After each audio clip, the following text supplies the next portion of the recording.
కౌశికి జగదాత్రి కేదార్తో మాట్లాడుతూ ఉంటుంది.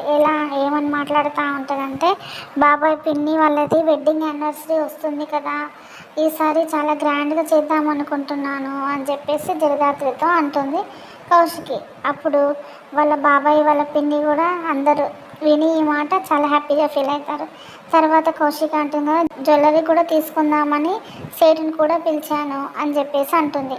అప్పుడు వాళ్ళందరూ సంతోషిస్తారు. అందరూ సంతోషించి నగలు చూస్తూ ఉంటారు. అందరూ నిషి, వైజయంతి, యువరాజు, సుధాకర్ గారు అందరు నగలు చూస్తూ ఉంటారు.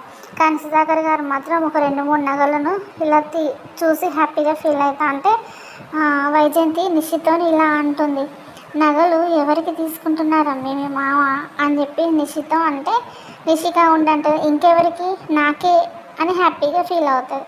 అప్పుడు యువరాజు అంటాడు కదా, నాన్న పైకి చెప్పాడు కానీ నువ్వంటే చాలా అభిమానం నిషి అని చెప్పి యువరాజు అంటాడు. అప్పుడు నిషి అంటుంది కదా, మరి ఎంతైనా నేను ఒక కోడల్ని కదా, అందుకే నేనంటే చాలా అభిమానం అని చెప్పేసి నవ్వుతూ అంటుంది నిషి. తర్వాత సుధాకర్ గారు 2-3 నగలు తీసి పక్కన పెట్టుకొని అటుగా తీసుకెళ్తూ ఉంటాడు.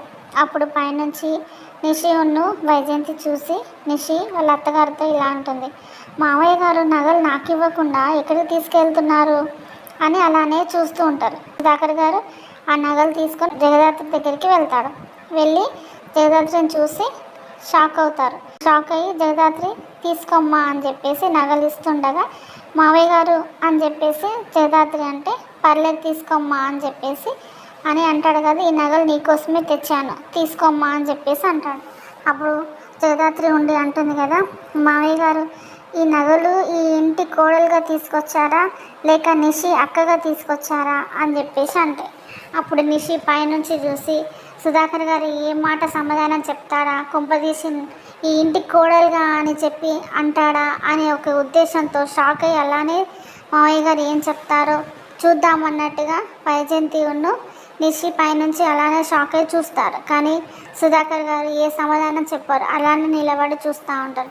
అసలు ఏ సమాధానం చెప్తాడా చెప్పడా, లేక ఈ ఇంటి కోడలుగా అని అంటాడా లేక ఏమని అంటాడో రేపటి ఎపిసోడ్లో చూద్దాం.